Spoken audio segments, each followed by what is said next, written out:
Rabbi di bareedina kana wajjin.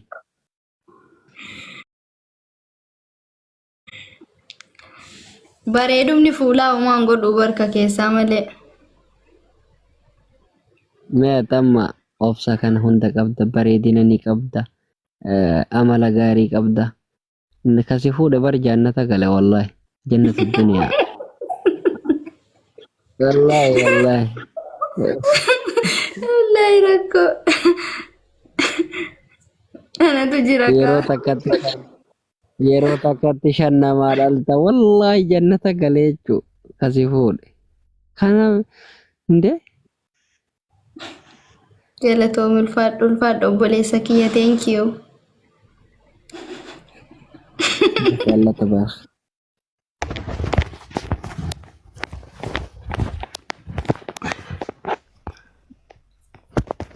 Haadha shanii Wallahi kan dubbatina namni tokko yoo fuudha taate anaaf fuudha.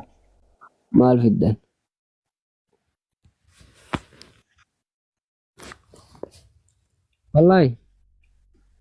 Wallahi yoo fuudha taate anaaf fuudha jechuu gaafa isiin heerumuu feete.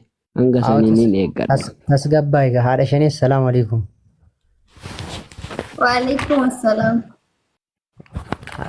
Waa'ee fuudhaatti itti deebina yoo fuudhuu ta'e isaanuma fuudhaati san nuraa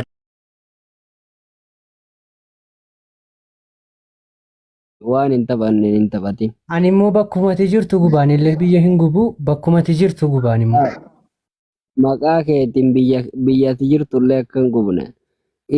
Dhaga'i ani haadha shan illee hin jedhu siifuun gaafa isiin heerumuudhaaf qophooyte namni fuudhu abbaa manaa siifuu yoo si qaqqabeedhaami yoo sitti mameedhaami hangaafa isiin qophii taate fuullarraa beeka bara. La ammaan jaalala isii qabu gara fuula miidiyaa kiyyaanis ibsadheera. Gaafa isiin kaadhimummaa kana jalaa baate itti fufa jechuun kaadhimummaa lammaffaa. Ateessaa dhufte siyyuun beeytu addunyaanuu asad. No siifuun na beeknaan addunyaan na beekutti maal fuudha maal taate. Hayyuu akka fuutu wallaallaa ishee gaafa san laallaa. Ilaalla boo waa nurraa usikaa waan kana booda waan siifuu akka afaan keetii kan baaf narraa dhaabe. Waa'ee siifuu akka afaan kee keessaan baafane. Eeyyen xiqqoodhuma siillee afaan keetii akka hin baafan. Eshi wallaalla. Garuu ati maqaa keetiin biyyatti jirtullee hin gubin ansi bira taree biyyatti keessa jirtullee nama gubuu danda'u. Siifuu irratti qaldiin hin jiru wal gaggalaafanna si galee. Biyya gubuun tiiktoka gubuu seete immoo. Tiktoka gubuun bara waa hedduu siitingi gaafata biyya gubuun bara saaru kaan misaa'ila. Dura mana koo dhuftee koorsii jaalalaallee fudhachuu qabda siifuudhaan haasa'uudhaaf fakkeenyaaf mana jaalalaa dhuftee waa'ee jaalalaa barachuu qabda ani immoo baradhee dhumatti qophaa'ee dhufee bara. Jaalala maaliif beeyta baate ofii beeytu maraata. Jaalala naa tolchee uummata hiruu jira. Kottu na bira baradhu. Ara እናንተ ማል አሰው ጅርተናና ሲስልኪ አሰው ጅራ ተረጋጋ እንዴ ምን ሆናችሁ ኑራ ጃላን ጃርቲ ነማት ይበራ Ani sitti mee bar gaafa siifuun jaalala malee silaa siifuun kootumaa jedhaa jira bar. Ara ani jaartii namaati bar jaartiin namaa akkamitti jaartii namaa ta'uu dandeessi. Yaa jaartii namaa fudhachuun galameera siifuu. Ana jaartii namaa fudhachuu tasgabbaa'ee abibi. Jaartii namaa cabsanii seenuun eegalameera. Si fudhachuuf nuti qophii Yoo fudhachuu ta'e sana fudhata haati hinumallee fudhachuu miti.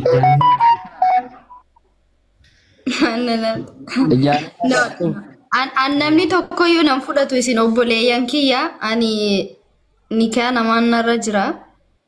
Ammootu ani jaarsa biraattillee heerumuu hin barbaadu jaarsa kiyyattillee deebuu hin barbaadu maaliif jaarsi kiyya jaartii masaanuu qaba waan ta'eef isatti hin deebi'u garuu nikeen isaanumarra taa'ee ijoollee kiyya guddifachuu barbaada malee ani dhiira biraa heerumuu fedhu waliin fixinaa baay'ee boche. Ani akkuma duraanii haadha shaneeti ilmaan kiyya galmaan gahachuu barbaada malee fuudhaaf heeruma keessa hin jiru ammoo an ammaaf jaartii namaati guddaadha waan janaa dhiisaan naante min honaachuu no. Haadha kurnee goonaafanii bar quwwaa rabbiitiin numata. No, wanna akkasii hin jiru. Shamaraa keetii Ani ilmoo argachuun biyyarratti. carroomuudha beektanii. Haa? Shamaraa akka keetii kana argachuun carroomuudha. Yaa du'aa hima godhadhaa rabbiin isiniif buusa. Ani bultii biraa jaarrachuun barbaada akkanumattan dulloomuu barbaada Akka ilmaan biraatti kiyyaa si barbaadurra sifa kana niyyataa jiradha.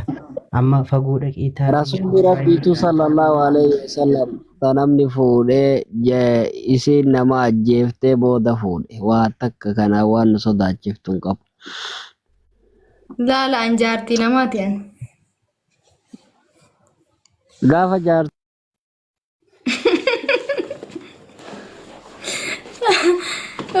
Guys akkasumaami an jaartii namaati meenee uddochi.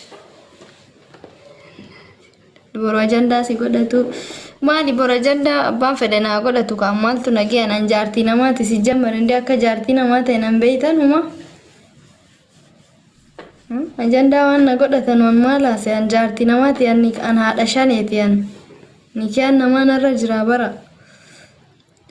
Ani haadha kabajamtuudhaan osoo jaarsi kiyya du'ee qabrii keessa jiraateeyyuu an osoo ilmaan kiyya galmaan hin gahin ani waan jaarsaaf jaartiin yaadu'an haga ijoolleen kiyya waggaa 15 ijoolleen kiyya gaafa isaan waggaa 15 gahan maybe waan bultii yaada garuu osoo ilmaan kiyya haga waggaa 15 ijoolleen tiyya geessutti ani waan bultii jedhamu wama takka illee hin yaadu'an astaghfirullah ilaaziim hasbi allahu ni'mal wakiil. Nante maal taatan isin basalaam no waraa jaallanji. Astaghfirullah. Assalamu alaikum. Waalaikum assalam warahmatullahi wabarakatuh. Kiko ke mangiste jirta? Jirtaa qaalii namaa. Alhamdulillah aluma jireenya tikkiitii kanaaf wallaallee irraa fagaanne akkasuma jaame. Humna dhabuun tun beektaa waa hedduu nama gootiilleedha. Rabbi nama hundaafuu humna haa kennu garuu akkam nagaa maatii kee wajjinu. Jirra wallahi alhamdulillah galata rabbi. Garuu zabana kana keessatti jechuudha. Zaban dur wanni nuti dhagayaa guddanne ebaluun akkasii rakkatee darbee ebaluun akkas ta'ee darbee ebaluun waan akkasii keessa darbeechaa agarre nuti garuu zabana keenya keessatti jabduu hayyuu namaa nama jajjaba nama waa mara dandamatu zabana kana keessatti nama akkasii arguun akka kootitti anaaf gammachuudha garuu ammallee jabina kana rabbiin sirraan fuudhin dhugaa dubbachuudhaaf waa hedduu nama yaadachiisa beektaa haalli kee kun ammoo haala jireenya namoota hedduudhaaf fakkeenya barumsa guddaadhallee namoota hedduudhaaf akka haati namaatti haateetti nama guddistu akka itti haati namaa nama wajjin miidhamtu akka itti waa hedduu bakka barumsa hedduu an akka kootitti jechuudha. Nama dhugaa dubbachuuf akka maatii kee biratti hedduun guddanne yaa'u haa ta'uu garuu mi'aa haadhaallee akka barannu mi'aa haadhaallee akka namni baratu namoota hedduudhaaf namoota haadha ofiitti safaaxan namoota argitee wanni hunduu beektee irra caalaa ilmoo ofiitti kan miidhamu haadhuma abbarra garuu sirraa waa hedduu barannee jabduu namaa ta'uus akkuma kana keessa immoo zabana keenya keessa